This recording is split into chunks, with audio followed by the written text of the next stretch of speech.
أعوذ بالله من الشيطان الرجيم. بسم الله الرحمن الرحيم.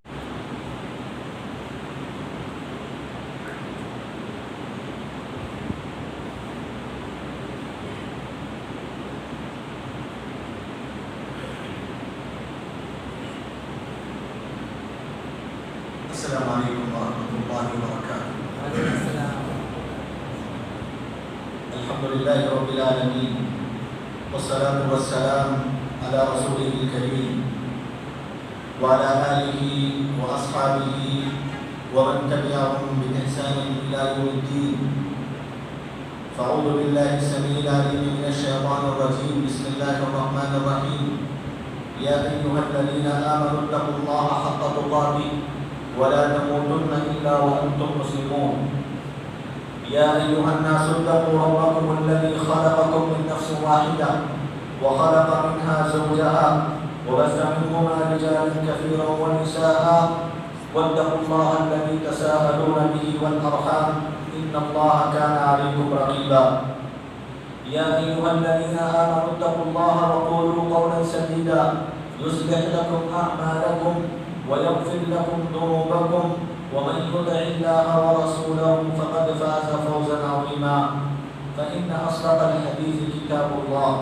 وخير الهدي هدي محمد صلى الله عليه وسلم وشر الأمور محدثاتها وكل محدثة بدعة وكل بدعة ضلالة وكل ضلالة في النار. قال الله تبارك وتعالى في محكم تنزيله: أعوذ بالله من الشيطان الرجيم. فكلا أخذنا بذنبه فمنهم من أرسلنا عليه حاصبا ومنهم من أخذته الصيحة ومنهم من خسفنا به الأرض ومنهم من أغرقنا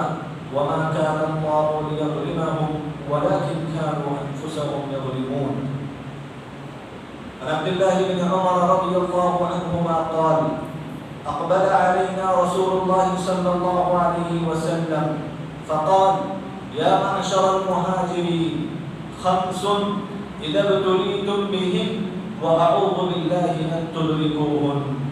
لم تظهر الفاحشة في قوم قط حتى يعلنوا بها. لم تظهر الفاحشة في قوم قط حتى يعلنوا بها إلا فشى فيهم الطاعون والأوجاع التي لم تكن مضت في أسلافهم الذين مضوا. ولم ينقصوا المكيال والميزان إلا أخذوا بالسنين وشدة المؤونة وجور السلطان عليهم. ولم يمنعوا زكاة أموالهم إلا منعوا القطر من السماء ولولا البهائم لم يمطروا. ولم ينقضوا عهد الله وعهد رسوله إلا سلط الله عليهم من عدوهم فأخذوا بعد ما في أيديهم وما لم تحكم أئمتهم بكتاب الله ويتخيروا مما أنزل الله إلا جعل الله بأسهم بينهم. رواه ابن ماجه وصححه الألباني. محترم حاضرین گرامی، اسلامی بھائیوں اور بزرگوں، سب سے پہلے میں اللہ تبارک و تعالیٰ کا بے انتہا شکر گزار ہوں جس کی توفیق اور اس کے فضل سے ہم لوگ آج کی اس مبارک مجلس میں جمع ہوئے ہیں، اور اللہ رب العالمین کی توفیق سے ہی ہم اور آپ کو دین کے حوالے سے کچھ باتیں سننے اور سنانے کی توفیق نصیب ہوئی ہے۔ الحمد کلہ للہ والشکر کلہ للہ ولا حول ولا قوة الا باللہ۔ حاضرین گرامی، مجھے جس ٹاپک، جس موضوع سے متعلق آپ کے سامنے خطاب کرنے کا مکلف کیا گیا ہے، وہ موضوع آپ نے ابھی سماعت فرمایا، عذاب الہی کے اسباب۔ یعنی مجھے آپ کے سامنے اس مختصر سے وقت میں یہ بات سمجھانے کی کوشش کرنا ہے کہ وہ کون سے اسباب ہیں وہ کون سے اعمال ہیں، وہ کون سی خرابیاں اور خامیاں ہیں جس کی بنیاد پر رب ذوالجلال کی طرف سے ہم اور آپ اللہ کے عذاب کا شکار ہو جاتے ہیں۔ اللہ رب العالمین کا چاہے آسمانی عذاب ہو یا زمینی عذاب ہو، اللہ رب العالمین کے عذاب کے ہم مستحق بن جاتے ہیں۔ وہ کون سے اسباب ہیں، وہ کون سے وسائل ہیں، وہ کون سی خرابیاں اور خامیاں ہیں، اس سے متعلق مجھے آپ کے سامنے کچھ دیر تک گفتگو کرنا ہے۔ حاضرین گرامی، میرے اس موضوع کی وضاحت کے لیے میں نے قرآن مجید کی ایک آیت کا انتخاب کیا، پیارے نبی صلی اللہ علیہ وسلم کی ایک حدیث مبارک کا انتخاب کیا۔ اللہ رب العالمین کا ہمیشہ سے یہ قانون، ہمیشہ سے یہ دستور، ہمیشہ سے یہ سنت، ہمیشہ سے یہ طریقہ رہا ہے کہ اس روئے زمین کے اندر، اللہ رب العالمین کی دی ہوئی زمین کے اندر جو قوم اللہ رب العالمین کی نافرمانیاں کرتی ہے، اللہ رب العالمین کی اطاعت و فرما برداری کرنے میں کوتاہیوں سے کام لیتی ہے، اللہ رب العالمین ایسے قوم کو بخشتا نہیں ہے۔ اللہ رب العالمین کی طرف سے ایسے قوموں پر اللہ کی طرف سے عذابات آتے ہیں، مختلف قسم کے عذاب آتے ہیں۔ اور آج اس امت محمدیہ سے پہلے جو امتیں گزری ہیں، چاہے وہ عاد کی قوم ہو، چاہے وہ موسیٰ علیہ السلام کی قوم ہو، یا صالح علیہ السلام کی قوم ہو، کہ شعیب علیہ السلام کی قوم، جس قوم نے بھی اللہ رب العالمین کی طرف سے آئے ہوئے انبیاء کا انکار کیا، نبوت اور رسالت کا انکار کر دیا، اور اللہ رب العالمین کی نافرمانیاں ان کا مشغلہ بن گئی، اللہ رب العالمین کی طرف سے مختلف قسم کے عذابات سے ان کو دوچار ہونا پڑا۔ اللہ نے قرآن میں اسی کا ذکر کرتے ہوئے کہا فَكُلًّا أَخَذْنَا بِذَنبِهِ، ہمارا یہ اصول، اللہ کہتا ہے، ہمارا یہ دستور، ہمارا یہ طریقہ رہا ہے کہ ہم نے اس سے پہلے جو امتیں گزر چکی ہیں، امت محمدیہ سے پہلے، ان ساری امتوں کو ان کے گناہوں کی وجہ سے، ان کی نافرمانیوں کی وجہ سے ہم نے گرفت کر لیا، پکڑ لیا، ان کو عذاب سے دوچار کیا۔ اللہ نے اسی کی تفصیل ذکر کیا ہے، کہا فَمِنْهُمْ مَنْ أَرْسَلْنَا عَلَيْهِ حَاصِبًا، کچھ امتیں ایسی گزری ہیں جن امتوں پر اللہ رب العالمین نے آسمانوں سے تیز اور تند ہواؤں کو نازل کیا جو پتھروں کو لی ہوئی تھی، پتھروں کی سخت قسم کی ہواؤں میں مشغول کر کے ان کو عذاب سے دوچار کیا۔ مفسرین کہتے ہیں اس قوم سے مراد قوم عاد تھی، جن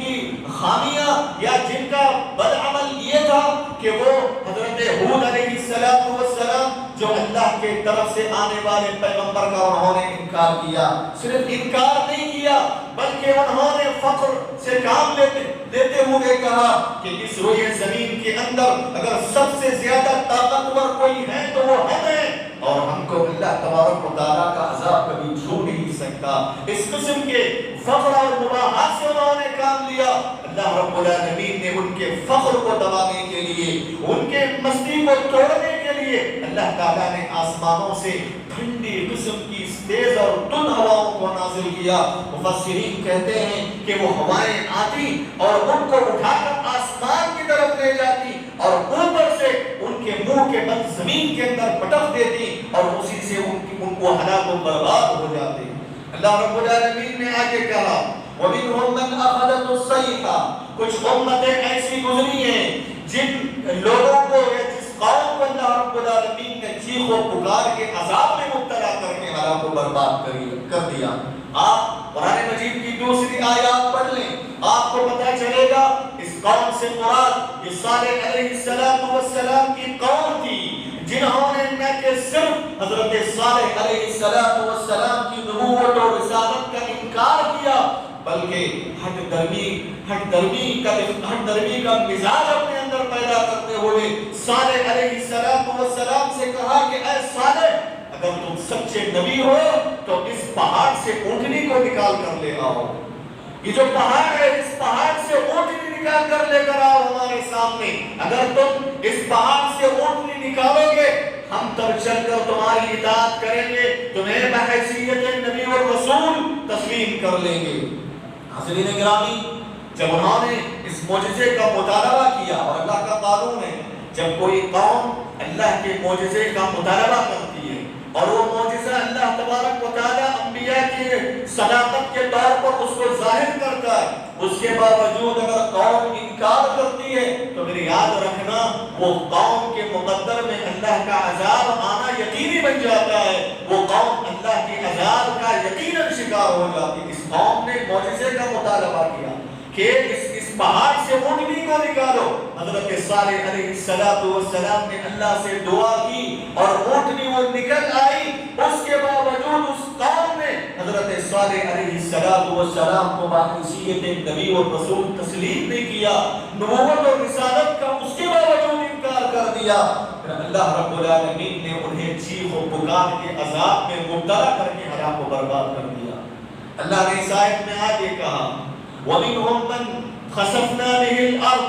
کچھ امتیں ایسی بھی، کچھ لوگ ایسے بھی گزرے ہیں جن لوگوں کو ہم نے زمین کے اندر دھسا کر ہلاک و برباد کر دیا۔ قرآن مجید کی دوسری آیات پڑھیں، پتہ چلتا ہے کہ اس سے مراد قارون اور اس جیسے لوگ ہیں جن لوگوں کو اللہ تبارک و تعالیٰ نے بہت زیادہ مال دیا تھا، اتنا زیادہ مال اللہ تعالیٰ نے قارون کو نوازا تھا۔ قرآن مجید میں خود آیا ما ان مفاتحه لتنوء بالعصبة اولي القوة،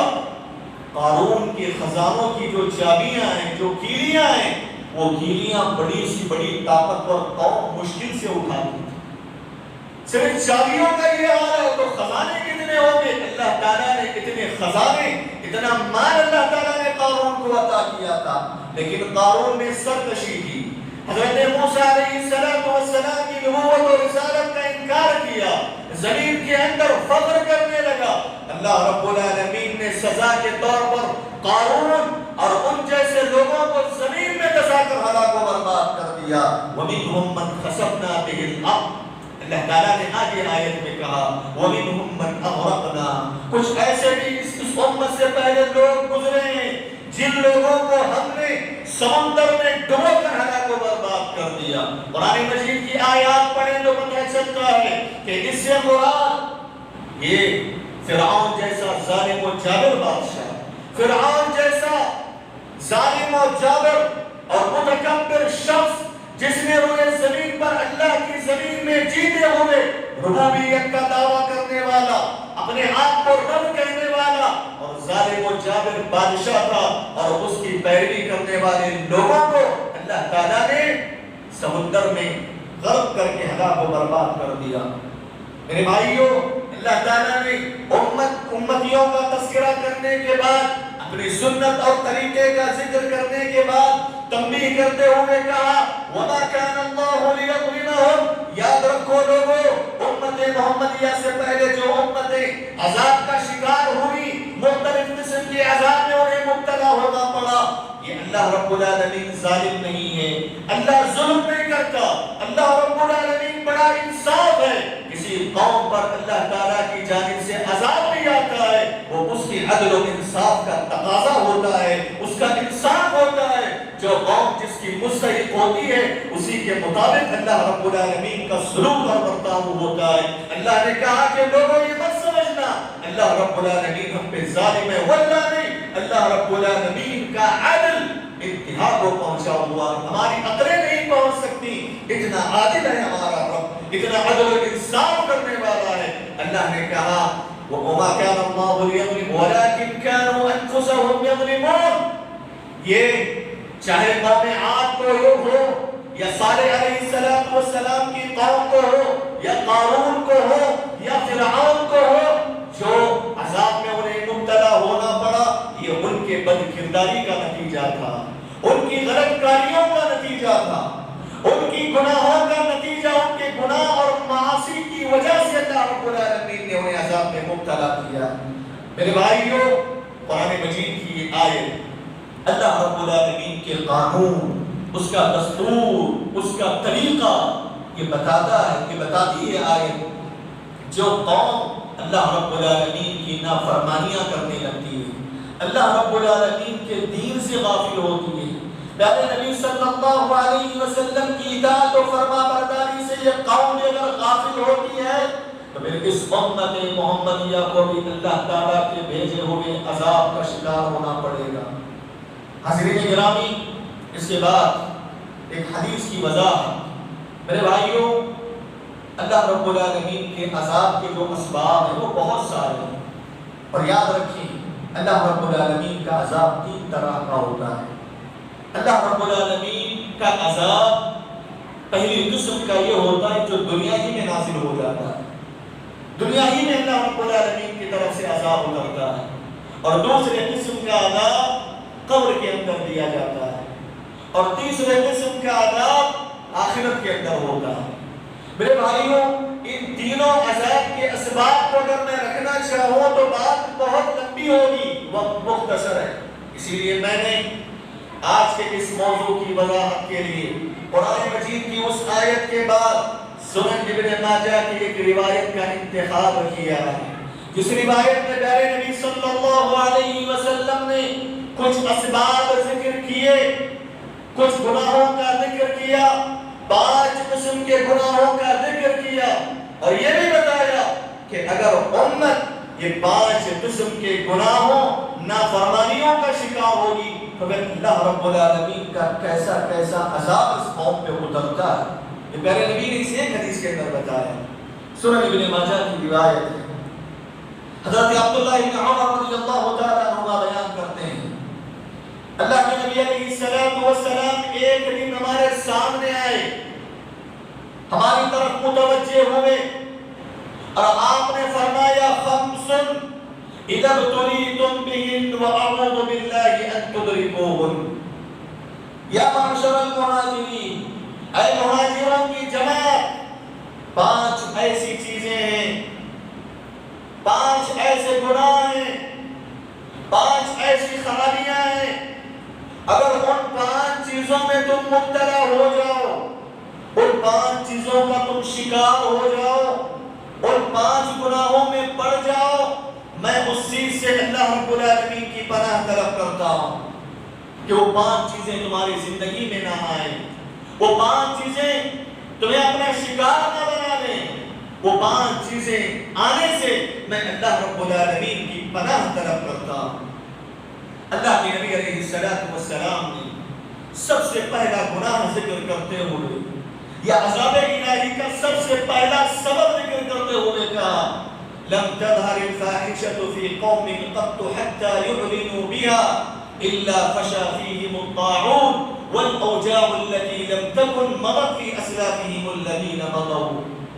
آپ صلی اللہ علیہ وسلم نے کہا کہ جو قوم، جو سوسائٹی، جو معاشرہ، جو لوگ زناکاریوں کا شکار ہو جاتے ہیں، جس قوم کے اندر بدکاریاں عام ہو جائیں، جس قوم کے اندر جنس پرستی عام ہو جائے، جس معاشرے کے اندر زناکاری عام ہو جائے اور لوگ زناکاری کو اعلان کرنے لگ جائیں، لوگ زناکاری کو کھلم کھلا کرنے لگ جائیں، تو پھر ایسی صورت میں اللہ کے نبی کہتے ہیں الا فشا فیہم الطاعون، ایسے لوگوں پر اللہ رب العالمین طاعون کی بیماری کو نازل کرتا ہے۔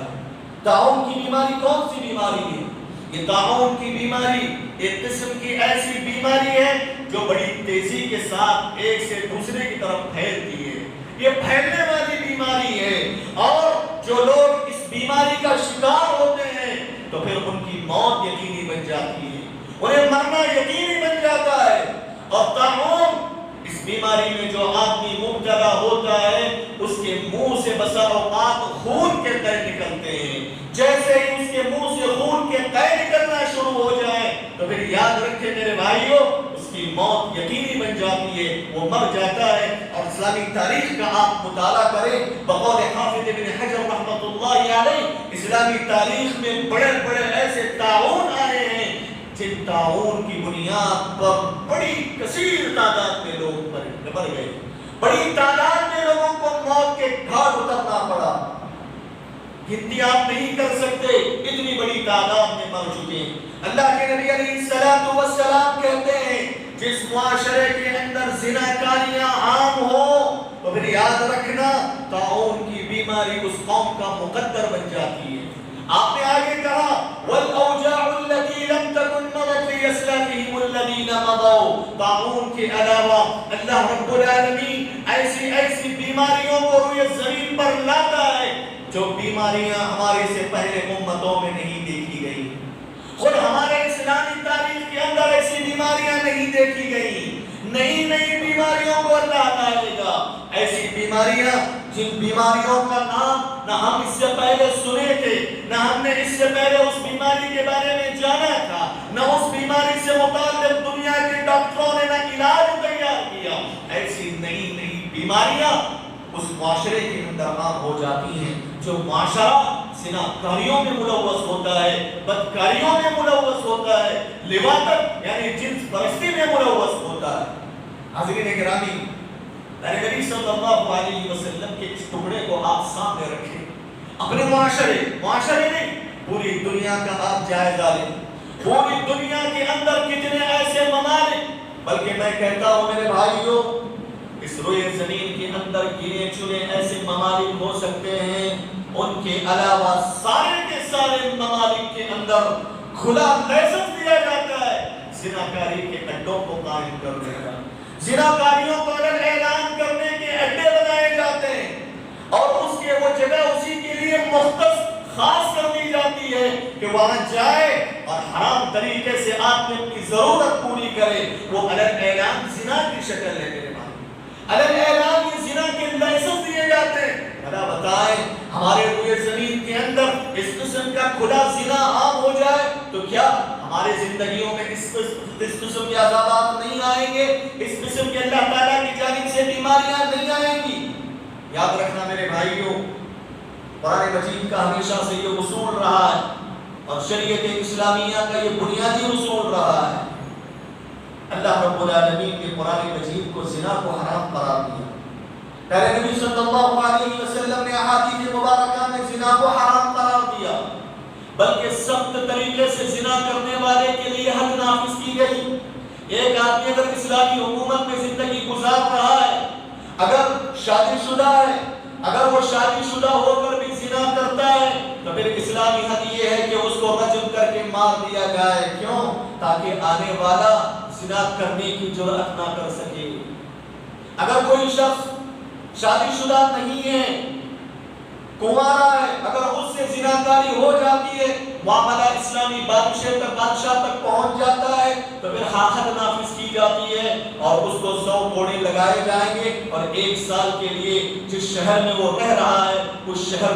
سے وہ کچلا وطن کر دیا جائے گا، اس کو بھگا دیا جائے گا۔ یہ اسلامی حد ہے جو زناکار شخص پر متعین کی گئی۔ میرے بھائیوں، قرآن مجید اور اللہ کے نبی نے جہاں زنا کو حرام قرار دیا وہیں زنا تک پہنچانے والے اسباب کو بھی حرام قرار دیا ہے۔ قرآن مجید میں اللہ نے کہا وَلَا تَقْرَبُوا الزِّنَا، لوگوں زنا کے قریب نہ جانا۔ اللہ نے یہ نہیں کہا تم زنا مت کرو، زنا تو نہیں کرنا، یہ تو معلوم ہے،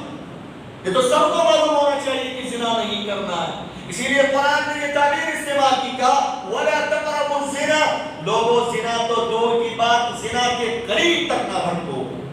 میرے بھائیوں، زنا تک پہنچانے والے اسباب ہیں، وسائل ہیں۔ اگر ہم اور آپ اس غلط فہمی میں آج پڑے ہوئے ہیں کہ ہمارے معاشرے میں زنا نہیں ہوتا، ہم مسلمان قوم ہیں، ہم خاص کر کے اہل حدیث جماعت ہے، الحمدللہ ہم زنا نہیں کرتے، ہم بدکاری نہیں کرتے، نہیں میرے بھائیوں، ہم اور آپ کی یہ غلط فہمی ہے، ہم زنا نہیں کرتے۔ اگر زنا سے بچے بھی ہوئے ہیں تو زنا تک پہنچانے والے کچھ اسباب ہیں جن اسباب میں ہم اور آپ کی زندگیاں مبتلا ہیں۔ صحیح مسلم کی روایت کی روشنی میں میں آپ کے سامنے زنا کی اسباب ذکر کر دوں، آپ اس کی روشنی میں اپنا حساب و کتاب لیں، اپنے نفس کا جائزہ لیں کہ ہماری زندگیوں میں وہ چیزیں ہیں یا نہیں ہیں۔ اللہ کے نبی علیہ السلام نے حدیث میں فرمایا، زنا کے اسباب ذکر کرتے ہوئے کہا فَالْعَيْنَانِ زِنَاهُمَا النَّظْرُ، صحیح مسلم کی روایت میں آپ نے کہا انسان کا شرمگاہ نہیں، اسلام انسان کے شرمگاہ سے پہلے اس کی آنکھیں زنا کرتی ہیں، اس کی آنکھیں زنا کرتی ہیں۔ اللہ کے نبی صلی اللہ علیہ وسلم نے کہا کیسے؟ زِنَهُمَا النَّظْرُ، آنکھوں کا زنا یہ ہے کہ آپ اجنبی خواتین پہ نظر ڈالو،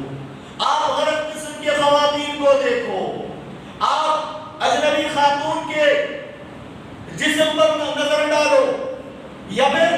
آج کل یہ موبائل فون ہر کسی کے جیب میں موجود ہے، اور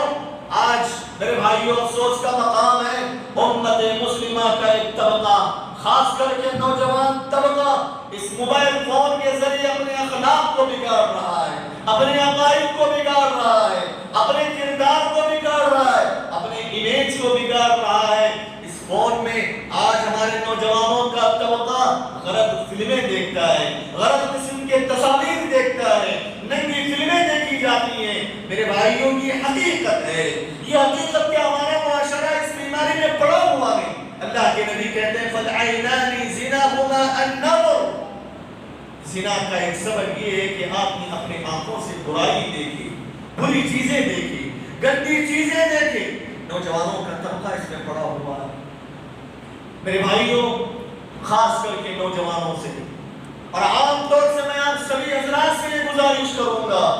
اگر ہم میں سے کوئی نوجوان اس قسم کی بیماری میں آج مبتلا ہے، اللہ کے خاطر اس بیماری کو چھوڑ دیں، اس وبا سے باز آ جائیں، اس فتنے سے اپنے آپ کو دور رکھیں۔ اللہ کی قسم یہ ایسا بڑا فتنہ ہے، اس فتنے کی وجہ سے انسان کی صحت بھی برباد ہوتی ہے، نوجوان کی نوجوانی بھی برباد ہوتی ہے، اس کے اخلاق بھی برباد ہوتے ہیں، اس کا کردار بھی برباد ہوتا ہے، اس کا دین بھی برباد ہوتا ہے، اور اس کی غلط حرکتوں کی وجہ سے معاشرے کے اندر اللہ رب العالمین کی طرف سے تعاون اور نئی نئی بیماریاں آتی ہیں۔ جو لوگ اس قسم کی بیماری میں مبتلا ہیں، ایک حدیث میں ان کے سامنے سناتا ہوں میرے بھائیوں، وہ حدیث ہم اور آپ کے رونگٹے کھڑے کر دینے والی حدیث حضرت ثوبان رضی اللہ تعالیٰ عنہ بیان کرتے ہیں۔ میرے بھائیوں ہمارے نوجوانوں کا معمول یہ ہے کہ نوجوان ظاہری طور پر الحمدللہ نماز کے پابند ہیں، معاملات میں اچھے ہیں، ظاہری طور پر ان کا کیریکٹر، ان کا کردار اچھا ہے، لیکن جب بد کمروں میں جاتے ہیں، چاہت بیماری میں جاتے ہیں، گھروں کے اندر ہوتے ہیں، اللہ رب العالمین کی حرام کردہ چیزوں کا ارتکاب کرتے ہیں، اللہ رب العالمین کی گناہوں کا ارتکاب کرتے ہیں، ان کی راتیں اللہ رب العالمین کی گناہوں سے معمور ہوتی ہیں، وہ غلط چیزیں دیکھتے ہیں، غلط چیزیں سنتے ہیں، اور ناجائز تعلقات قائم کر کے مختلف قسم کی لڑکیوں سے چیٹنگ کرتے ہیں۔ میرے بھائی یہ سب کچھ گناہ، یہ سب کچھ زنا تک پہنچانے والے اسباب ہیں، جسے اللہ کے نبی علیہ السلام نے سختی سے منع فرمایا۔ آپ نے کہا کہ اے لوگوں، حضرت ثوبان کہتے ہیں، لوگوں میں ضرور جانتا ہوں اس بات کو کہ میری امت میں کچھ ایسے لوگ بھی ہیں جو لوگ قیامت کے دن اپنے ساتھ تہامہ جیسے بڑے بڑے اعمال لے کر اللہ کے سامنے آئیں گے۔ تہامہ بہت بڑا علاقہ ہے سعودی عرب، جس علاقے میں بڑی بڑی سٹیاں داخل ہو جاتی ہیں، بڑے بڑے شہر داخل ہو جاتے ہیں، خاص کر کے سمندری علاقہ جدہ وغیرہ سب داخل ہو جاتے ہیں۔ اللہ کے نبی صلی اللہ علیہ وسلم کہتے ہیں کہ ایک آدمی قیامت کے دن یا کچھ لوگ قیامت کے دن تہامہ جیسے بڑی بڑی نیکیاں لے کر اللہ تبارک و تعالیٰ کے سامنے آئیں گے۔ کیا ہوگا؟ اللہ کے نبی کہتے ہیں ایسے لوگوں کے بڑی بڑی نیکیوں کو اللہ تبارک و تعالیٰ ہواؤں میں اڑا دے گا، ایک نیکی بھی اللہ تبارک و تعالیٰ کے پاس قابل قبول نہ ہوگی۔ تہامہ جیسی نیکیاں، بڑی بڑی نیکیاں لے کر آیا ہے، ایک نیکی بھی اللہ کے یہاں قابل قبول نہیں ہو پا رہی ہے، ساری کی ساری نیکیوں کو اللہ ضائع کر دیتا ہے۔ ثوبان نے جب یہ بات سنی تو کہا اللہ کے نبی علیہ السلام بتائیں وہ کون بدنصیب لوگ ہیں تاکہ ہم ان میں سے نہ بچ جائیں، تاکہ ہم ان لوگوں سے اپنے آپ کی حفاظت کر سکیں۔ آپ ان کی کچھ علامتیں ذکر کریں، ان کے کچھ اوصاف ذکر کریں۔ اللہ کے نبی علیہ السلام نے کہا انہم من اخوانکم، وہ کافر نہیں ہوں گے، وہ تمہارے بھائی مسلمان ہوں گے، وہ تمہارے بھائی مسلمان تمہاری زبان بولیں گے، یأخذون کما تأخذون من جیسے تم تہجد گزاری کرتے ہو ویسے وہ بھی تہجد گزاری کریں گے. نمازوں کی پابندی، فرائض کی پابندی، تہجد گزاری سب کچھ ان کی زندگیوں میں ہوگا. لیکن اللہ کے نبی علیہ السلام کہتے ہیں وَلَكِنَّهُمْ قَوْمٌ إِذَا خَلَوْا انتَهَكُوا بِمَحَارِمِ اللَّهِ.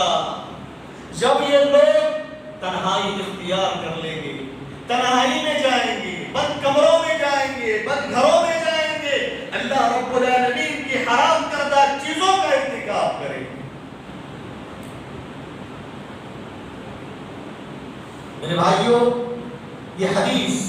ہم اور آپ کو للکار رہی ہے، یہ پیغام دے رہی ہے کہ لوگوں ہماری تہجد گزاری اپنی جگہ، اگر تہجد گزار ہونے کے باوجود ظاہری اعتبار سے وضاحتہ میں ہم اچھے ہیں، ہماری داڑھی ہے، ہم نماز کی پابندی کرتے ہیں، لیکن اگر ہم چار دیواری کے اندر، گھروں کے اندر، رات کی تاریکی میں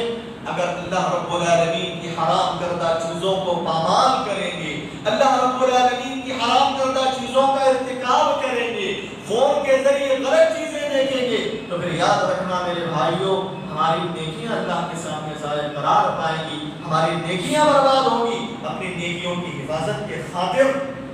اللہ کے خاطر اس قسم کی گناہوں سے اپنے آپ کی حفاظت کریں. میرے بھائیوں، عشاء کا وقت جو ہے، اذان کا وقت ہو چکا ہے. کچھ دیر کے لیے انشاءاللہ خطاب کو روکا جا رہا ہے. اذان کی تکمیل کے بعد انشاءاللہ پھر مختصر کچھ اور بھی باتیں ہیں، وہ باتیں آپ کے سامنے آئیں گی. السلام علیکم.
محترم حاضرین گرامی، بات یہ چل رہی تھی، ایک مومن، ایک مسلمان کے لیے ضروری ہے جہاں وہ زناکاری سے اپنے آپ کی حفاظت کرتا ہے، وہیں اس کے لیے ضروری ہے کہ زنا تک پہنچانے والے جو اسباب اور وسائل ہیں اس سے بھی اپنے آپ کی حفاظت کریں۔ پیارے نبی صلی اللہ علیہ وسلم نے کہا کہ زنا کا ایک سبب یہ ہے کہ آدمی گندی چیزیں دیکھے۔ آپ نے دوسرا سبب ذکر کرتے ہوئے کہا فَالْقُلْنَانِ زِنَاهُمَا الْإِسْتِمَاعِ، کہا کہ آنکھ بھی زنا کرتی ہے۔ کیسے؟ انسان زنا کے بارے میں سنتا ہے، فحش باتوں کے بارے میں سنتا ہے، کانوں سے سنتا ہے، آج سنتا ہے، کل سنتا ہے، لیکن تیسرے دن جا کے زنا کر بیٹھتا ہے۔ اللہ کے نبی نے کہا بری چیزیں نہ سنو، گندی چیزیں نہ سنو، کیونکہ انسان جب کانوں سے زنا کرتا ہے سن کر، وہ آگے چل کر حقیقی زنا کر بیٹھتا ہے۔ اللہ کے نبی صلی اللہ علیہ وسلم نے تیسرا سبب یہ ذکر کیا کہ آدمی کی زبان بھی زنا کرتی ہے۔ کہا کیسے؟ فَاللِّسَانُ زِنَاهُ الْكَلَامُ، کہا کہ انسان کی زبان سے زنا اس وقت ہوتا ہے جب انسان اپنی زبان سے زنا کاری کے بارے میں بات کرتا ہے، فحش گوئی کرتا ہے، گندی قسم کی باتیں اپنی زبان پہ لاتا ہے، اور وہ باتیں انسان کو زنا کاری تک پہنچاتی ہیں۔ ان تمام یہ چیزیں بھی جو ہے انسان کو اس سے بھی بچنا چاہیے۔ اللہ کے نبی علیہ السلام نے کہا کہ انسان کا ہاتھ بھی زنا کرتا ہے۔ کیسے؟ کہا زناہا البطش، اگر ایک انسان، ایک مسلمان کسی اجنبی خاتون کا ہاتھ پکڑے، کسی اجنبی خاتون کو چھوئے، یہ سب زنا ہے میرے بھائیو، یہ زنا تک پہنچانے والی چیزیں ہیں۔ آپ نے کہا انسان کا پیر بھی زنا کرتا ہے۔ کیسے؟ الرجل زناہا الخطا، آپ نے کہا انسان اگر کسی بدکاری کی طرف چل کر جاتا ہے تو پھر وہ اپنے پیر سے زنا کر رہا ہے، اپنے پیر سے اسے زنا ہو رہا ہے۔ اللہ کے نبی علیہ السلام نے یہ اسباب ذکر کیے جو زنا تک پہنچانے والے ہیں۔ خاص کر کے نوجوان طبقے سے میری گزارش ہے کہ اللہ رب العالمین کا خوف اپنے دلوں کے اندر پیدا کریں۔ اللہ کی قسم یہ دل میں اپنے اندر احساس پیدا کریں، رات کی تاریکی میں، بند کمروں میں، بند روموں میں، چاہے کوئی دیکھ رہے ہو یا نہ دیکھ رہے ہو، لیکن اللہ رب العالمین ہمیں دیکھ رہا ہے۔ اللہ رب العالمین کے علم سے ہمارا کوئی عمل ڈھکا چھپا نہیں ہے۔ یہ احساس اپنے دل کے اندر پیدا کریں، اور یاد رکھیں یہ جو تم اپنے آنکھوں سے غلط چیزیں دیکھ رہے ہو، یہ تم اپنے ہاتھوں سے غلط چیزیں کر رہے ہو، اپنے پیروں سے غلط چیزیں کر رہے ہو، یہ پیر، یہ ہاتھ، یہ زبان، یہ سب کچھ قیامت کے دن اللہ رب العالمین کے سامنے تمہارے خلاف گواہی دیں گے۔ اللہ رب العالمین ان اعضاء کو زبان دے گا، یہ اعضاء ہمارے خلاف گواہی دیں گے۔ یوم تشہد علیہم السنتہم وایدیہم وارجلہم بما کانوا یعملون۔ حضرین گرامی، حدیث کے اندر اللہ کے نبی علیہ السلام نے دوسرا سبب ذکر فرمایا، کہا وَلَمْ يَنْقُصُوا الْمِكْيَالَ وَالْمِيزَانَ إِلَّا أُخِذُوا بِالسِّنِينَ وَشِدَّةِ الْمُؤُونَةِ وَجَوْرِ السُّلْطَانِ عَلَيْهِمْ۔ کہا جس معاشرے کے اندر، جس سوسائٹی کے اندر لوگ بازاروں میں، مارکیٹوں میں، تجارت میں ناپ تول میں کمی کریں گے، ناپ تول میں کمی سے کام لیں گے، لوگ جب کسی آدمی سے کوئی چیز خرید رہے ہیں تو پوری طریقے سے لے رہے ہیں، لیکن جب بیچنے کا معاملہ آتا ہے تو بیچتے ہوئے کمی کی پیشی کر کے بیچتے ہیں۔ میرے بھائیوں، دوسرے الفاظ میں فراڈ طریقے سے، دھوکے سے اور دھوکے کا استعمال کر کے آدمی اگر اپنی تجارت کرے، اپنا بزنس کرے، معاملات میں لوگوں کو دھوکہ دے، ناپ تول میں کمی کرے، تو پھر اللہ کے نبی علیہ السلام کہتے ہیں ایسی قوم پر اللہ تبارک و تعالیٰ تین قسم کے عذابات کو نازل کرتا ہے۔ پہلے قسم کا عذاب الا اخذوا بالسنین، ایسے لوگوں کو اللہ رب العالمین قحط سالی میں مبتلا کرتا ہے، قحط سالی میں مبتلا کرتا ہے، جس کی وجہ سے لوگ بھوک اور پیاس کی شدت کی وجہ سے مر جاتے ہیں، قحط سالی میں مبتلا ہوتے ہیں لوگ۔ اور دوسرے قسم کا عذاب تجارت میں دھوکہ دینے کی وجہ سے، بزنس میں دھوکہ دینے کی وجہ سے اللہ تعالیٰ کی جانب سے جو آتا ہے وہ یہ وشدت المؤونہ، انسان کی زندگیاں تنگ ہو جاتی ہیں، انسان کا معاش تنگ ہو جاتا ہے، انسان اپنی ضروریات کی چیزوں سے محروم ہو جاتا ہے، کھانے پینے کی چیزوں سے وہ محروم ہو جاتا ہے، اس کی جو بنیادی ضرورتیں اللہ رب العالمین اس سے محروم کر دیتا ہے۔ میرے بھائیوں، کورونا بیماری جب سے آئی ہے، جب سے لاک ڈاؤن کا ماحول چل رہا ہے، کچھ لوگ بھوک اور پیاس کی وجہ سے مر رہے ہیں، بنیادی ضرورتیں پورا کرنے کے لیے پیسے نہیں، اور جو متوسط خاندان کے لوگ تھے جو لوگوں پر خرچ کرتے تھے ان کا خود ہاتھ ابھی رکا ہوا ہے۔ لوگوں کے پاس اللہ کے نام پر دینے کے لیے پیسہ نہیں، خود اپنی ضرورتیں پورا کرنے کے لیے ان کے پاس اتنا پیسہ نہیں، زندگی تنگ بن چکی ہے، کھانے پینے کے لالے پڑے ہوئے۔ میرے بھائیوں یاد رکھو، اس قسم کا عذاب اللہ تعالیٰ کی جانب سے کیوں آتا ہے؟ جب لوگ تجارت میں دھوکہ دیتے ہیں، جب لوگ بزنس میں دھوکہ دیتے ہیں اور حلال و حرام کی تمیز کیے بغیر کماتے ہیں۔ یاد رکھنا میرے بھائیوں، آج اس موجودہ زمانے میں کتنے ایسے اسکیمز آ رہے ہیں جو اسکیم شرعی نقطہ نظر سے حرام پر دلالت کرنے والے ہیں، جو اسکیم شرعی نقطہ نظر سے صحیح نہیں ہے، ایسے اسکیم سے ہمارا نوجوان طبقہ، ہمارے لوگ جڑ رہے ہیں اور اس کے ذریعے پیسے حاصل کر رہے ہیں۔ میرے بھائیوں یاد رکھو، اگر ہمارا آپ کی ذمہ داری ہے کہ آج کے دور میں مختلف قسم کے خاص کر کے تجارتوں میں حرام طریقے آئے ہیں، لہٰذا اگر آپ کسی اسکیم سے جڑنا چاہتے ہیں تو آپ کی یہ دینی ذمہ داری بنتی ہے کہ آپ علماء سے رجوع کریں، جو کتاب و سنت کے مطابق صحیح معنوں میں مسائل کو سمجھانے والے علماء ہیں، ان علماء سے آپ رجوع کریں اور بتائیں یہ اسکیم ہے، اس اسکیم کی حقیقت ہے کیا، شرعی نقطہ نظر سے اس اسکیم سے جڑنا، اس اسکیم سے فائدہ اٹھانا جائز ہے کیا نہیں ہے، یہ مشورہ کر کے آپ اس اسکیم سے جڑے۔ میرے بھائیوں کتنے ایسے ذرائع آج موجودہ دور میں آ رہے، بظاہر دیکھنے کو معلوم ہوتا ہے کہ صحیح ہے، اس میں کوئی دھوکہ نہیں، اس میں کوئی حرمت کا پہلو نہیں ہے، لیکن جب باریکی سے دیکھا جاتا ہے تو پتہ چلتا ہے کہ عام طور سے ایسے اسکیم سود پر مشتمل ہوتے ہیں۔ اللہ کے نبی صلی اللہ علیہ وسلم نے کہا جس قوم اور معاشرے میں بزنس میں دھوکہ عام ہو جائے اور لوگ حلال و حرام کے درمیان تمیز کر کے پیسہ کمانے لگ جائیں تو پھر ایسی قوم پر اللہ رب العالمین قحط سالی عام کر دے گا اور زندگی تنگ ہو جائے گی۔ اللہ کے نبی علیہ الصلوۃ والسلام نے تیسرا عذاب کا ذکر کرتے ہوئے کہا وجور السلطان علیہم، وجور السلطان علیہم، ایسے قوم پر اللہ رب العالمین ظالم و جابر بادشاہوں کو مسلط کر دیتا ہے۔ ظالم و جابر بادشاہ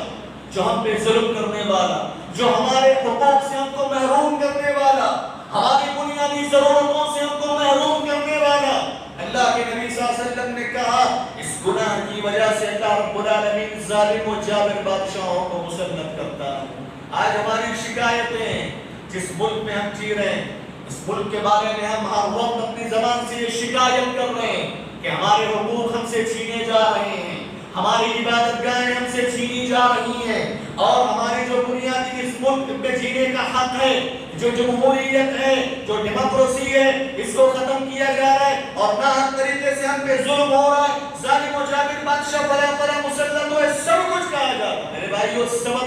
سبب پہچانو، کس سبب کی بنیاد پر یہ سب خرابیاں آتی ہیں۔ یہ حدیث ہم اور آپ کو بتاتی ہے کہ تجارت میں انصاف سے کام لو، حلال و حرام کے درمیان تمیز کر کے حلال سے پیسہ کماؤ، حرام کو چھوڑو، بھلے ہی آپ کے حصے میں تھوڑا پیسہ ہے لیکن رب العالمین کی طرف سے تمہیں برکتیں دی جاتی ہیں، حلال کمائی میں اللہ نے برکتیں رکھی ہے۔ میرے بھائیو یہ ظالم و جابر بادشاہ آج ہمارے اوپر مسلط ہے تو پھر یاد رکھنا ہمارے گناہوں کی وجہ سے، ہماری بدفعلی کی وجہ سے، ہمارے معاصی اور گناہوں کا سبب ہے۔ امام حسن بصری رحمت اللہ علیہ کے دور میں ایک ظالم و جابر بادشاہ جس کو حجاج بن یوسف کہا جاتا ہے،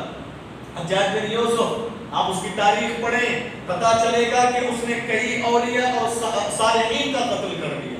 اتنا ظالم و جابر بادشاہ، قتل کرنے والا، ظلم کرنے والا لوگوں پہ، لوگ پریشان ہو گئے۔ امام حسن بصری رحمت اللہ علیہ کے پاس آتے ہیں اور کہتے ہیں کہ اے امام صاحب آپ وقت کے بڑے عالم، متقی، پرہیزگار، زاہد و عابد انسان ہو، یہ حجاج بن یوسف ہم پہ مسلط ہو گیا، ہم پہ ہر آئے نئے دن ظلم کرتا ہے، زیادتی کر رہا ہے، اس کی ظلم و بربریت ہم سے صحیح نہیں جا رہی، ہم تنگ آ چکے ہیں،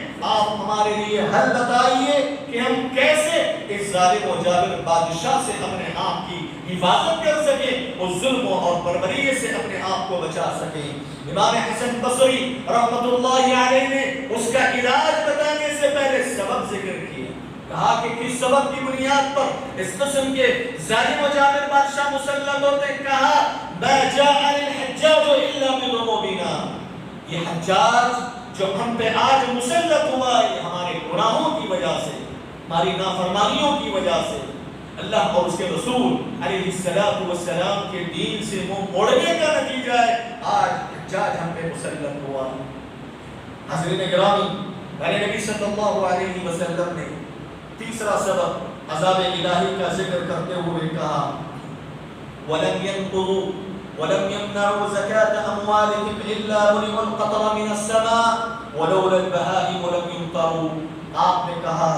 اللہ رب العالمین نے معاشرے کے اندر، سوسائٹی کے اندر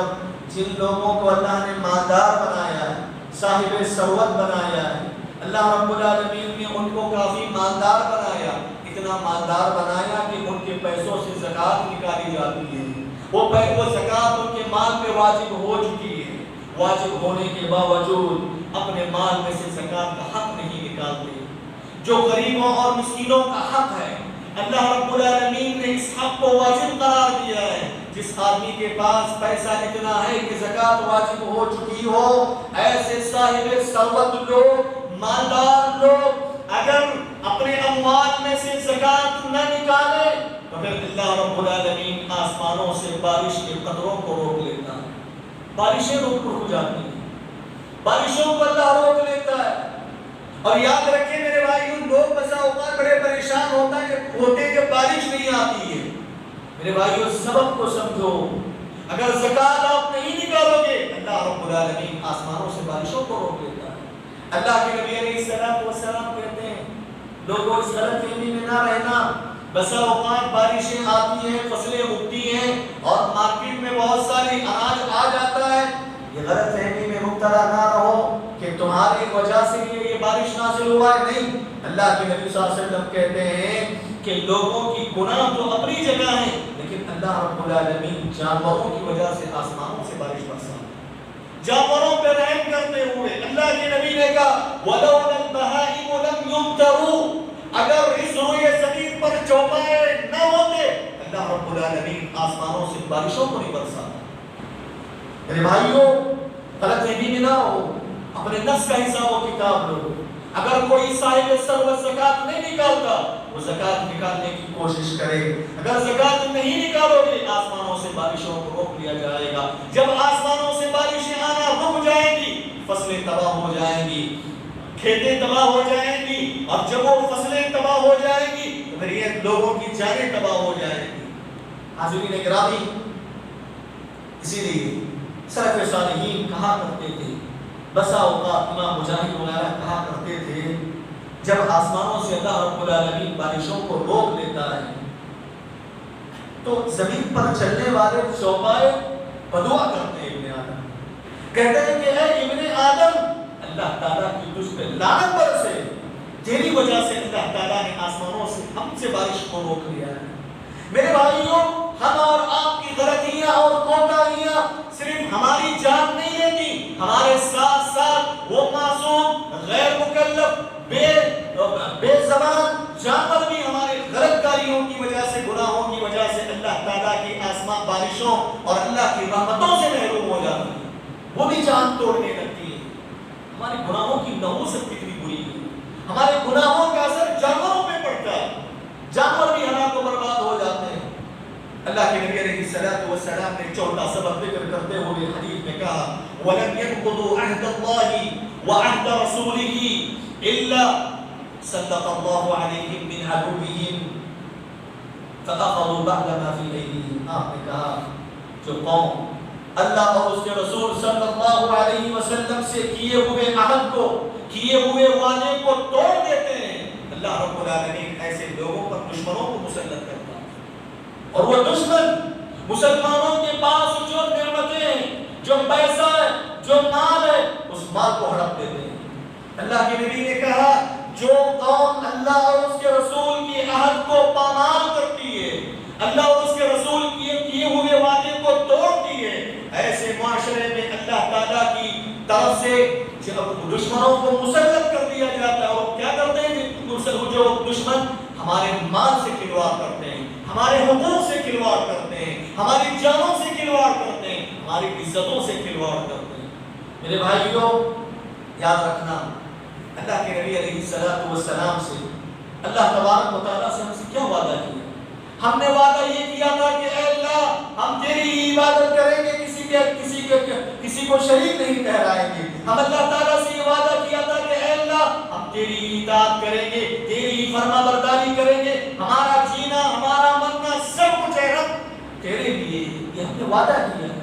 ہم کلمہ شہادتین کا اقرار کر کے کہتے ہیں وَأَشْهَدُ أَنَّ مُحَمَّدًا رَسُولُ اللَّهِ، میں گواہی دیتا ہوں کہ محمد صلی اللہ علیہ وسلم اللہ کے سچے رسول اور بندے ہیں۔ اس گواہی کا تقاضا یہ ہے کہ ہم اس بات کا اقرار کرتے ہیں اے اللہ کے نبی صلی اللہ علیہ وسلم، اللہ کے نبی علیہ السلام نے جو باتیں ہمیں بتائی ہیں ہم اس کی تصدیق کا وعدہ ہم کر چکے ہیں، اس پر عمل کرنے کا وعدہ کر چکے ہیں۔ نبی نے جن چیزوں سے روکا ہے ان چیزوں سے رکنے کا ہم نے اللہ کے نبی سے وعدہ کیا ہے۔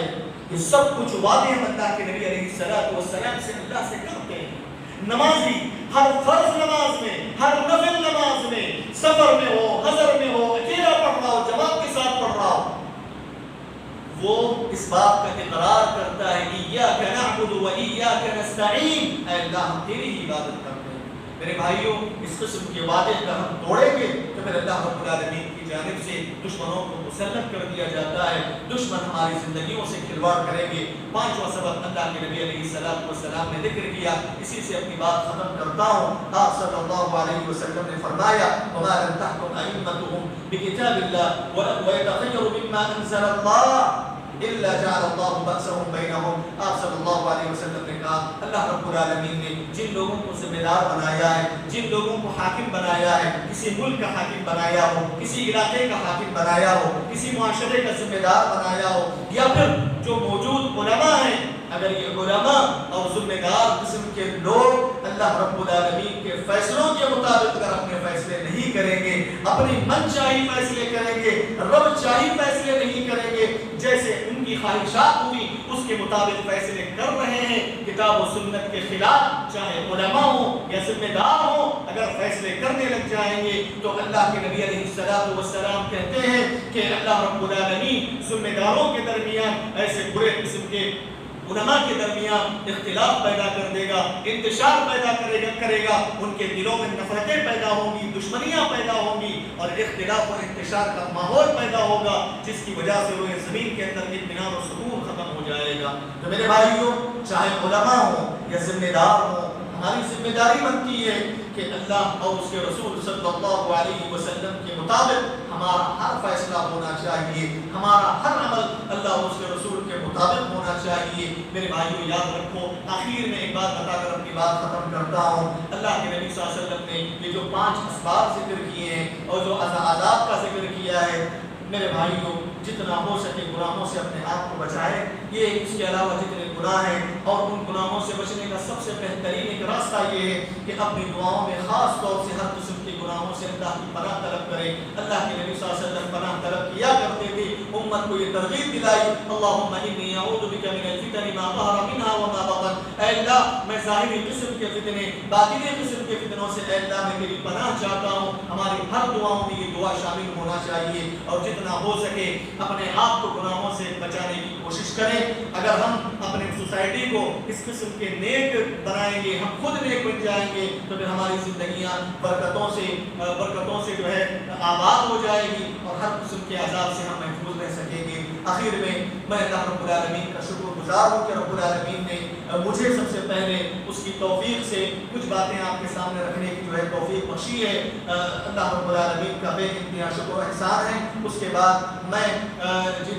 اس مسجد کے جو ذمہ داران ہیں اور اس پروگرام کے جو منتظمین ہیں اور جو نوجوان نے بھی اس پروگرام کو قائم کرنے میں مدد کی ہے، تعاون کیا ہے، اس کا اپنا ہاتھ بڑھایا ہے، ان سبھی حضرات کا میں اپنے دل سے شکر گزار ہوں کہ انہوں نے مجھے یہاں بلایا بڑے احترام کے ساتھ اور آپ کے سامنے دین کے حوالے سے کچھ باتیں رکھنے کا موقع دیا. میں اللہ تعالیٰ سے دعا کرتا ہوں کہ رب العالمین یہاں کے ذمہ داروں کو, یہاں کے منتظمین کو اور آپ کے سبھی حضرات کی زندگیوں میں اللہ برکتیں عطا فرمائے. اللہ رب العالمین ہم سب کو ہر قسم کے گناہوں سے بچائے, ہر قسم کے ظاہری و باطنی فتنوں سے اللہ ہماری حفاظت فرمائے. آمین. وآخر دعوانا الحمد للہ.